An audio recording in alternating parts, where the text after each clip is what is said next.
Hello friends, welcome to Top Level Study. Myself Sanjay. This video is about best strategy to crack any competitive exam.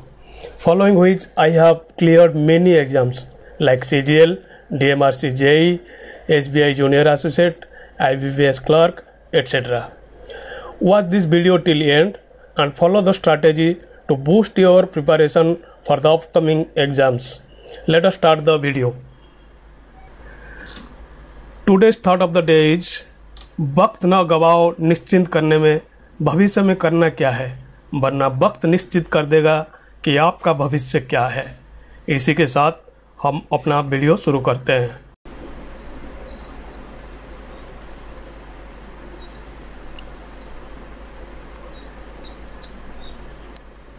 In this there are 6 parts. Goal setting or aim is the first and foremost step in the strategy, because without a definite or specific goal you will reach nowhere. And if I am not wrong, the common goal of almost everybody is to get a government job. Yes or no? Yes. And while setting your goal, remember one thing: goal should be always definite, specific and realistic. To achieve this goal, naturally you have to clear competitive exam, and with this competition exam our next step comes, which is KYE or know your exam. That is to know the phases or pattern of exam. For example, mainly banking exams जिसमें 3 stages होते हैं generally: prelim, mains and document verification oblique LPT. And sometimes for PO के लिए interview भी होता है. And whether this is online होगा या ऑफलाइन होगा. ऑनलाइन होगा means CBT, that is computer based test, और ऑफलाइन में होगा means paper pen mode. Next comes subjects. जो भी कॉम्पिटिटिव एग्जाम होगा उसमें क्या क्या सब्जेक्ट आएगा, you should know. You should be very much clear about this. जैसे कि most of the banking prelim exam में क्या क्या सब्जेक्ट आता है: English language, numerical ability and reasoning ability. Third में क्या है, you should know the detailed syllabus. हर एक सब्जेक्ट कौन कौन सी टॉपिक को कवर करता है. जैसे क्वांट हो गया, क्वांट क्या क्या कवर करता है उसके अंदर सब्जेक्ट या topic. And then comes miscellaneous details. This means कि और बाकी कुछ जानकारियाँ, जैसे कि एग्जाम में आपका नेगेटिव मार्किंग है कि नहीं है, अगर है तो कितना है. Second thing, age limit. उस एग्जाम को आप अपियर करने के लिए आपका एज लिमिट है कि नहीं है. Third thing, central government job है या स्टेट गवर्नमेंट जॉब है. तो ये सब आता है मिसलेनियस डिटेल्स में. Next step in strategy is planning. Planning is the most important and crucial aspect of the strategy, because most people don't plan to fail, they just fail to plan. मतलब अधिकांश लोग fail के लिए plan नहीं बनाते हैं, plan बनाने के लिए वो फेल हो जाते हैं. मतलब प्लान बना नहीं पाते हैं. प्लानिंग में हम पहले क्या देखेंगे? KYS, नो योर सेल्फ, कि आप अपने आप को जानो. इसका मतलब कहना मतलब कि हर इंसान के पास कुछ स्ट्रांग एरिया होते हैं और कुछ वीक एरिया भी होते हैं. स्ट्रांग एरिया को हमें और स्ट्रांग करना है और वीक एरिया को स्ट्रांग बनाना है. In this world you are the best जज of yourself. Believe me, आप अपने आप को दूसरों से सबसे ज़्यादा बेहतर जानते हो. So first of thing, before doing any planning, you judge yourself. What are all the strong areas of yours and what are all the weak areas. Then comes resources planning, कि क्या क्या चीज़ें हमें चाहिए होता है। जैसे कि फर्स्ट ऑफ ऑल देखिए, ये चीज़ मैं कह रहा हूँ कि मैं जो जितना भी एग्ज़ाम क्लियर किया है आज तक, मैंने कोई कोचिंग नहीं लिया है। मेरे हिसाब से कोचिंग की ज़रूरत भी नहीं है। सो बिना कोचिंग लिए तो आपको क्या रिसोर्सेज की ज़रूरत पड़ेगा। पहला चीज़ तो एक ही है कि स्मार्टफोन, और better if you have one PC और लैपटॉप। सेकेंड चीज़ internet. Third study material, that is best books. Online sources तो बहुत है, होने के बावजूद जो मज़ा किताब से पढ़ने में है वो आप कंप्यूटर स्क्रीन या मोबाइल स्क्रीन से वो मज़ा नहीं मिलेगा। At least of all subject you should have minimum one book. For example for quant you should have one book at least, for reasoning you should have at least one book, like that. Planning का third stage आता है time management. Again this is very very very important step of planning. ये totally depend करता है आपके ऊपर। As per your convenience and availability of time you must do a time table. I will show you कि मैंने कैसे बनाया था, क्या बनाया था। I will show you later on in this slide. And that time table should be very practicable, जिसको आप 100% फॉलो कर सकते हो। फर्स्ट यू थिंक अबाउट कि आप पर डे आप कितने आवर्स निकाल सकते हो। ऑनेस्टली यू थिंक, जरूरत पड़ेगा तो जो ज़्यादा इम्पोर्टेंट काम नहीं है उसको आप कर्टेल कर सकते हैं। You take one day to think how much time you will get in one day out of 24 hour. And if you are a beginner, in my view, give at least 8 hours per day and for 6 months. Honestly speaking, 6 months is sufficient to crack any exam. मैं आपको दिखाता हूँ कि मेरा जो time table था ये हो गया। अब मुझे पढ़ना क्या है, जैसे मैंने जो बताया था कि सब्जेक्ट क्या क्या आता है, numerical ability, English language, reasoning ability, और उसके बाद मैंने बताया था कि डिटेल्ड सिलेबस या क्या क्या टॉपिक कवर करता है। फॉर एग्जांपल क्वांट या न्यूमेरिकल एबिलिटी में नंबर सीरीज, QE मतलब quadratic equation, simplification oblique approximation, DI, arithmetic, DS, data sufficiency, miscellaneous. और इंग्लिश लैंग्वेज में इसे आप देख सकते हो बाद में। नेक्स्ट देखते हैं क्या है। नेक्स्ट देखिए, ये रहा, yes, this is the actually time table. ऐसा आप एक सीट ले सकते हैं, उसको लैमिनेट कर सकते हैं। जैसे ये रहा डे, और डे ये देखिए मेरा कब का है, 9 जून 18 का दिख रहा है, ये 10 जून, 11 जून, लाइक दैट, 16 जून। अब मेरे हिसाब से कितना टाइम मैं कितना कहाँ से कहाँ तक दे सकता था, लाइक 700 टू सुबह 7 बजे से 9 बजे तक, फिर 9 से 10 1 घंटे की ब्रेक, 10 से 12 फिर आधा घंटा ब्रेक। देखिए यहाँ पे देखिए 2:30 बजे से 5:30 तक 3 घंटे का ब्रेक है। इसलिए आराम से आप पर डे 8 से 9 घंटे निकाल सकते हैं। अब इसको ऐसे ही फिर आगे मैं बताऊंगा इसमें करना क्या है। नेक्स्ट स्लाइड में ये दोनों को मैंने कंबाइन करके आपको दिखाया है। अब ये देखिए, ये दोनों कंबाइंड है। अब देखिए, ये थोड़ा सा मैं एक्सप्लेन करूँगा, थोड़ा बहुत टाइम लगेगा, but have patience and you just follow it and I guarantee you will get success. See here 7 से 9 2 घंटे, यहाँ पे 2 घंटे, 4 घंटे, यहाँ पे भी 2 घंटे, 6 घंटे, यहाँ पे 1.5 घंटे, 7.5 घंटे, यहाँ पे 1.5 घंटे, 9 घंटे, यहाँ पे 2 घंटे, 11 घंटे। सी मैं तो 11 आवर्स पर डे निकाल सकता था। 11 आवर्स से देखिए मैंने किसको कितना टाइम दिया है। न्यूमेरिकल एबिलिटी के लिए 4 आवर्स, इंग्लिश के लिए 2.5 आवर्स, और रीजनिंग के लिए 2.5 आवर। ऐसे हो गया 4, 5, 4, 9, और मॉक टेस्ट के लिए 2 घंटे, 11 आवर्स। सी आप जितना टाइम निकाल पाएंगे 24 आवर्स में, आप उस टाइम को आप कौन कौन सा सब्जेक्ट पढ़ना है उसमें आपको डिवाइड करना है। समझ रहे ना। कि अगर आप दिन में, जैसे मैंने ये एग्जांपल दिखाया कि 11 घंटे मैं स्पेयर कर सकता था, और उस 11 आवर्स को मैंने डिवाइड किया है। क्वांट के लिए 4 आवर्स, इंग्लिश के लिए 2 आवर्स 30 मिनट, रीजनिंग के लिए 2 आवर्स 30 मिनट, और mock test and GA GK। और देखिए इसमें क्या लिखा है, प्रैक्टिस एटलीस्ट 1 मॉक टेस्ट पर 2 डे।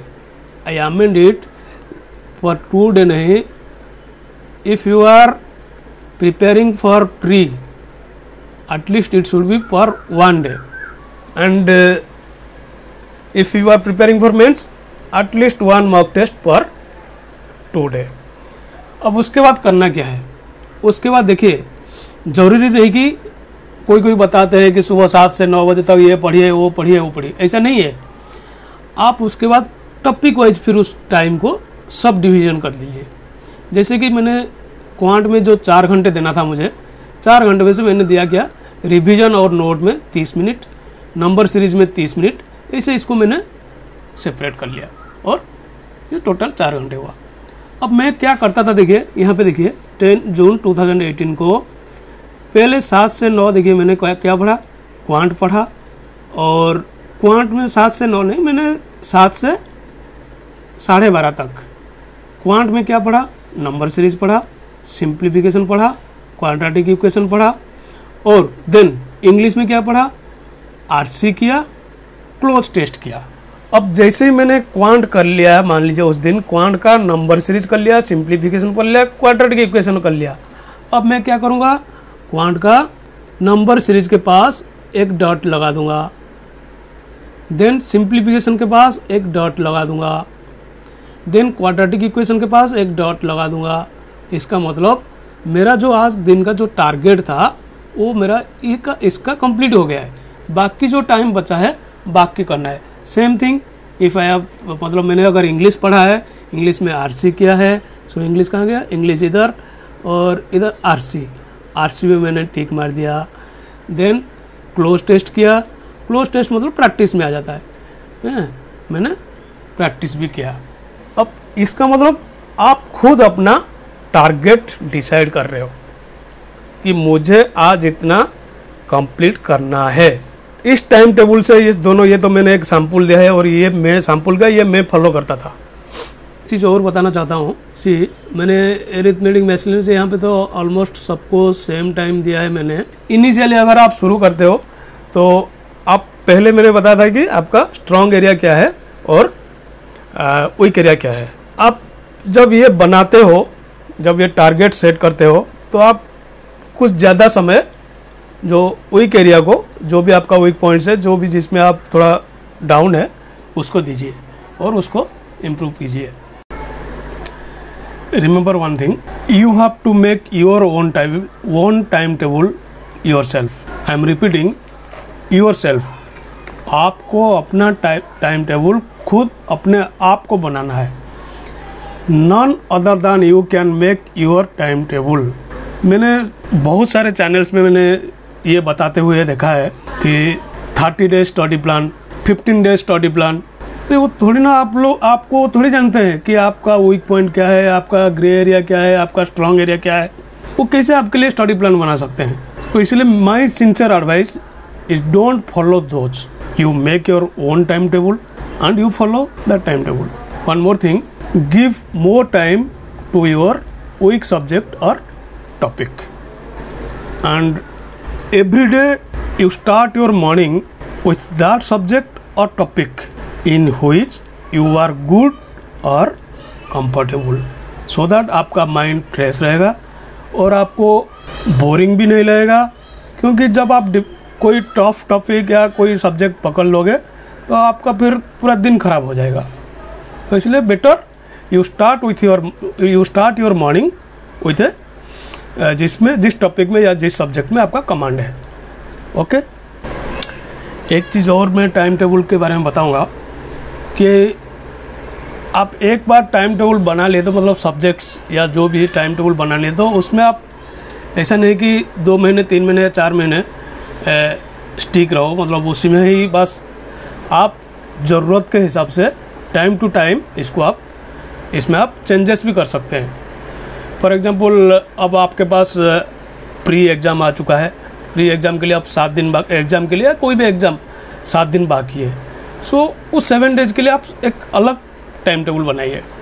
ये तो आपका नॉर्मल रूटीन में जाएगा, ये जो टाइम टेबल मैंने दिखाया था। और लास्ट 7 डेज के लिए आप एक अलग किसी में, या जैसे मॉक टेस्ट में आप बढ़ा सकते हो टाइम, किसी और में टाइम घटा सकते हो, इस टाइप आप चेंजेस भी कर सकते हो आपका ज़रूरत के मुताबिक। पूरा था हमारा टाइम मैनेजमेंट के बारे में। अब नेक्स्ट देखेंगे एग्जीक्यूशन ऑब्लिक एक्शन। इसमें आप meticulously follow the time table, मतलब 100% you have to follow your time table. And while following your time table you focus on 2 aspects, एक तो accuracy then speed. Again I am the sequence में बता रहा हूँ, first accuracy then speed. Don't look for speed at fast, focus on accuracy. और accuracy के लिए क्या करना पड़ेगा, you have to build your concept and all basics fundamentals और बेसिक्स ऑफ आपका कॉन्सेप्ट क्लियर होना चाहिए, आपका बेसिक्स क्लियर होना चाहिए। फर्स्ट आप अपना कॉन्सेप्ट क्लियर कीजिए और उसके बाद अगर आपको शॉर्ट ट्रिक या कुछ सीखना है तो सीखिए। और इसमें एक चीज़ मैंने, जैसे कि आप देख पा रहे होंगे कि clap, follow clap, continuous learning and practice. Learning को हमेशा जारी रखिए और प्रैक्टिस करते रहिए। With continuous practice your speed will automatically increase. First your focus will be on accuracy. One more thing I tell कि आप जैसे जैसे पढ़ते जाएंगे, always make notes of important points. Note बनाना बहुत ज़रूरी है, आपका अपना नोट। क्यों मैं बता रहा हूँ, एक मैं अपना नोट आपको दिखा रहा हूँ। देखिए ये आइदर और केस, ये रिजल्ट रीजनिंग का सिलेक्स में आइदर और case, complementary pair, some aren't. See first what I did, some not. Then second pair क्या होगा, सम के साथ में नो, देन सम नॉट के साथ ऑल। और उसके बाद देखिए यहाँ पे मैंने लिखा all plus no not a complementary pair. आप ऐसे अपना नोट बना सकते हैं हर सब्जेक्ट का। और ये तो जस्ट सैम्पल था कि ये मैं बनाया था। मेरे पास सारे सब्जेक्ट्स का नोट्स है। देन 5th पॉइंट आता है हमारा test yourself. And for this mock test is the best tool. While giving mock test क्या होता है, उसमें एक तो आपको रियल टाइम एग्ज़ाम का फ्लेवर मिल जाता है और आप एक्वेंटेड हो जाते हो। मुझे एक चीज़ मेरा याद है, जब मैं पहली बार फर्स्ट टाइम IBPS एग्ज़ाम देने गया था, जो साइड में आता है, अगर आप लोग बहुत सारे लोग भी बहुत सारे एग्ज़ाम दिए होंगे, तो राइट साइड में क्वेश्चन पैनल आता है। मुझे उसमें क्वेश्चन ढूंढने में मुझे टाइम लग गया। क्यों? क्योंकि मैंने कभी मॉक टेस्ट उससे पहले नहीं दिया था और मैंने एक्वांटेड नहीं था। सो मॉक टेस्ट ज़रूरी है। एक तो मॉक टेस्ट देने से आपको अपना नॉलेज का भी तैयारियाँ कितना है वो पता चल जाता है, प्लस एक आप एक्वांटेड हो जाते हो कि आप एग्ज़ाम हॉल में आपके सामने जब कंप्यूटर बेस्ड टेस्ट होगा, कैसे आपको अप्रोच करना है। Always keep in mind, don't think about your score you got in that mock. Second thing what, don't think about ranking और percentile you got in that. इनको आप सोचना नहीं है, आप अपने दिमाग में हटा देना है। करना क्या है, जब आपने मॉक टेस्ट कंप्लीट कर लिया, जो क्वेश्चन आप ड्यूरिंग मॉक टेस्ट जो क्वेश्चन आप स्किप किए थे, उन सारे क्वेश्चन को करना है। मतलब do the left over questions. और उस लेफ्ट ओवर क्वेश्चन, या तो आपको टाइम नहीं मिला या आप उस क्वेश्चन को कर नहीं पाए। टाइम नहीं मिला तब तो ठीक है, आप टाइम मैनेजमेंट भी सीखिएगा कि हाउ टू, मुझे कहाँ टाइम ज़्यादा लगा था। और अगर आप नहीं आता, अगर उस क्वेश्चन को आप कर नहीं पाए थे, this is the time you go back to the particular topic and revise and उसका कंसेप्ट के बारे में फिर दोबारा पढ़िए। ये मॉक टेस्ट एनालिसिस करने का एक तरीका है। अब मैं कुछ सजेस्टेड मॉक टेस्ट बताऊंगा जो in my view one of the best one. Minimum 2 mock test, दो किसी प्लेटफॉर्म का, कोई भी प्लेटफॉर्म हो, 2 मॉक टेस्ट आप सब्सक्राइब कीजिए। My suggestion Oliveboard, then second one is either Gradeup और टेक्स्ट बुक और from IBPS guide, any one of them. Why I am telling कि ओलिव बोर्ड का क्वेश्चन अच्छे स्टैंडर्ड्स का होता है, और इनिशियली अगर आप ओलिव बोर्ड का ही करना स्टार्ट कर दोगे, या मान लीजिए आप बहुत कम स्कोर कर रहे हैं या बहुत कर नहीं पा रहे, तब then you will be demotivated. 2 अगर आप मॉक टेस्ट सब्सक्राइब कर रहे हैं, तो अगर कोई मॉक टेस्ट, कोई प्लेटफॉर्म का मॉक टेस्ट अगर सारे टॉपिक या सारे वेराइटीज़ का क्वेश्चंस कवर नहीं कर पा रहे हैं, दूसरे में आपको मिल जाएगा। इसलिए मिनिमम आपको you subscribe for 2 mock tests from 2 platform. आप 6 टेस्ट देखेंगे। रिवीजन क्यों ज़रूरी है? बिकॉज हमारा जो ब्रेन होता है, या हमारा जो मेमोरी होता है, या हमारा जो कैपेसिटी होता है ब्रेन में स्टोरेज करने के लिए, ये डे बाय डे कुछ इन्फॉर्मेशन लूज करता रहता है, और this varies from person to person. Okay, जिसको बोलते हैं हम रिटेंटिविटी, कि हमारा मेमोरी रिटेंटिविटी। सपोज कि मैंने आज कुछ चीज़ें पढ़ा, और हो सकता है कि किसी आदमी ने उसको 15 दिन तक याद रखे, किसी आदमी ने 7 दिन के बाद भूल जाए, किसी आदमी ने 6 महीने के बाद भूल जाए। तो it depends upon, it varies to person to person. To keep that thing in our brain we have to revise regularly, और मेरे हिसाब से at least once in 15 days you should revise. और रिवाइज करना क्या है?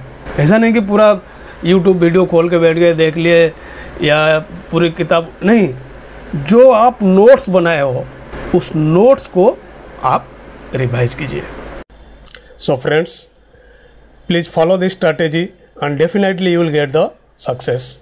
And lastly I will tell about 3D principle of success. What is 3D principle?